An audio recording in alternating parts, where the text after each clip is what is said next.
Podcast do Wangani no canal do Futuro One Help TV.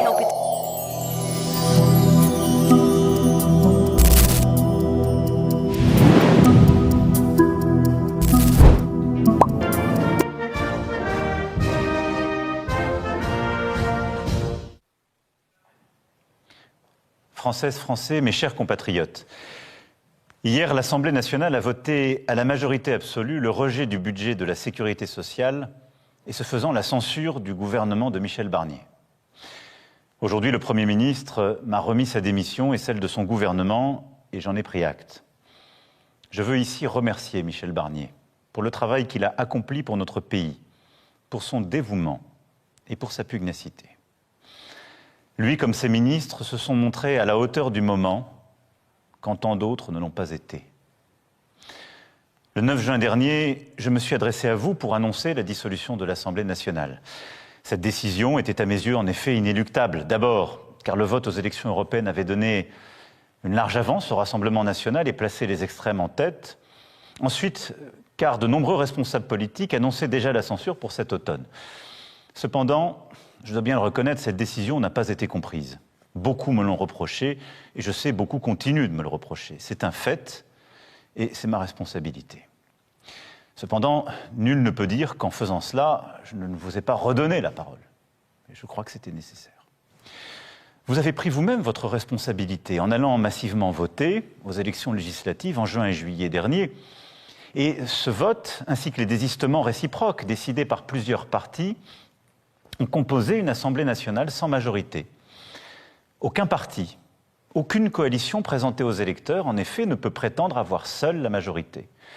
Et cette situation exige une nouvelle organisation politique. C'est inédit, mais c'est ainsi. Alors, durant cet été, j'ai largement consulté, d'abord pour tenter de convaincre les forces politiques de travailler ensemble, comme cela se fait chez beaucoup de nos voisins. Puis, pour choisir un Premier ministre qui ne soit pas censuré dès sa nomination.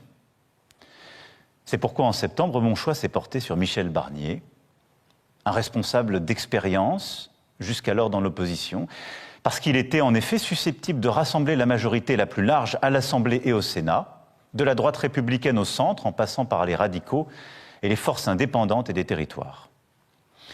J'ai laissé le Premier ministre gouverner, le Parlement légiférer, et hier donc, le gouvernement a été censuré. Et cela, malgré les concessions faites par Michel Barnier à l'ensemble des groupes parlementaires. Il a été censuré, ce qui est inédit depuis 60 ans, parce que l'extrême droite et l'extrême gauche se sont unis dans un front anti-républicain et parce que des forces qui, hier encore, gouvernaient la France ont choisi de les aider. Je sais bien que certains sont tentés de me rendre responsable de cette situation. C'est beaucoup plus confortable. Mais si j'ai toujours assumé toutes mes responsabilités, les bonnes choses comme parfois les erreurs que j'ai pu faire, je n'assumerai jamais l'irresponsabilité des autres, et notamment des parlementaires qui ont choisi en conscience de faire tomber le budget et le gouvernement de la France à quelques jours des fêtes de Noël. Les députés du Rassemblement national ont choisi de voter une motion de censure qui disait le contraire de leur programme, qui insultait leurs propres électeurs. Ce faisant, ils ont simplement choisi le désordre, qui est le seul projet qui les unit à l'extrême gauche, et cela avec la complicité du reste du nouveau Front populaire. Non pas pour faire, mais pour défaire, pour créer le désordre. Pourquoi ces députés ont-ils agi ainsi? Ils ne pensent pas à vous, à vos vies, à vos difficultés, à vos fins de mois, à vos projets, soyons honnêtes. Ils ne pensent qu'à une seule chose, à l'élection présidentielle. Pour la préparer, pour la provoquer, pour la précipiter. Et cela avec le cynisme, si c'est nécessaire, et un certain sens du chaos. Mais ce faisant, d'abord, il se garde bien de vous rappeler la réalité de notre Constitution. Quoi qu'il advienne, il ne peut pas y avoir de nouvelles élections législatives avant 10 mois. Et dans ces conditions, l'Assemblée a le devoir de faire ce pourquoi vous l'avez élu, travailler ensemble au service de la France et des Français. Ensuite, personne ne peut en fait se permettre d'attendre pour agir, pour être utile. Le monde, l'Europe avance et nous avons besoin d'un gouvernement qui puisse décider, trancher. Et enfin, le mandat que vous m'avez démocratiquement confié est un mandat de 5 ans et je l'exercerai pleinement jusqu'à son terme. Ma responsabilité exige de veiller à la continuité de l'État, au bon fonctionnement de nos institutions, à l'indépendance de notre pays et à votre protection à tous. Je le fais depuis le début, à vos côtés, à travers les crises sociales, l'épidémie de Covid-19, le retour de la guerre, l'inflation et tant d'épreuves que nous avons partagées. À partir d'aujourd'hui, c'est une époque nouvelle qui doit commencer, où tous devront agir pour la France et où il faudra bâtir des compromis nouveaux. Parce que la planète avance, parce que les défis sont nombreux et parce que nous devons être ambitieux pour la France. Nous ne pouvons nous permettre ni les divisions, ni l'immobilisme. C'est pourquoi je nommerai dans les prochains jours un Premier ministre. Je le chargerai de former un gouvernement d'intérêt général, représentant toutes les forces politiques d'un arc de gouvernement qui puisse y participer ou à tout le moins qui s'engage à ne pas le censurer. Le Premier ministre aura à mener ses consultations et former un gouvernement resserré à votre service. Sa priorité sera le budget.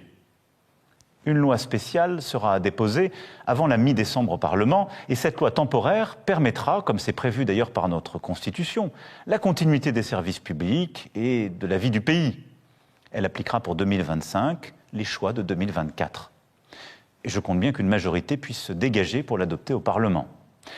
Les services publics fonctionneront, les entreprises pourront travailler, nos obligations seront tenues, nos maires pourront évidemment là aussi continuer de fonctionner. Je les remercie encore de leur dévouement pour la nation. Puis, en début d'année, ce gouvernement préparera un nouveau budget. C'est nécessaire pour en effet protéger les Français des hausses d'impôts mécaniques liées à l'inflation, parce que je refuse que les Français paient la facture de cette censure. Et c'est aussi nécessaire d'avoir ce budget en tout début d'année prochaine pour permettre au pays d'investir, comme cela a été prévu, pour nos armées, notre justice, nos forces de l'ordre, mais aussi aider nos agriculteurs en difficulté qui attendaient le budget, ou venir en soutien à la Nouvelle-Calédonie. Vous le savez, je ne pourrai pas me représenter en 2027. C'est pourquoi le seul calendrier qui m'importe n'est pas celui des ambitions, c'est celui de notre nation. Au fond, celui qui compte pour vous, pour nous. Nous avons devant nous 30 mois. 30 mois jusqu'au terme du mandat que vous m'avez confié. 30 mois pour que le gouvernement puisse agir. Agir pour faire de la France un pays plus fort et plus juste. Innover, produire, investir dans les transitions technologiques et environnementales, instruire nos enfants et nos jeunes, prévenir et soigner, protéger. Au moment où les guerres en Europe et au Moyen-Orient nous déstabilisent, continuer de préparer nos armées, mais aussi toute la société, et agir pour la paix. Avoir une France plus forte dans une Europe plus forte, plus indépendante, et prête à faire pour notre pays et notre République.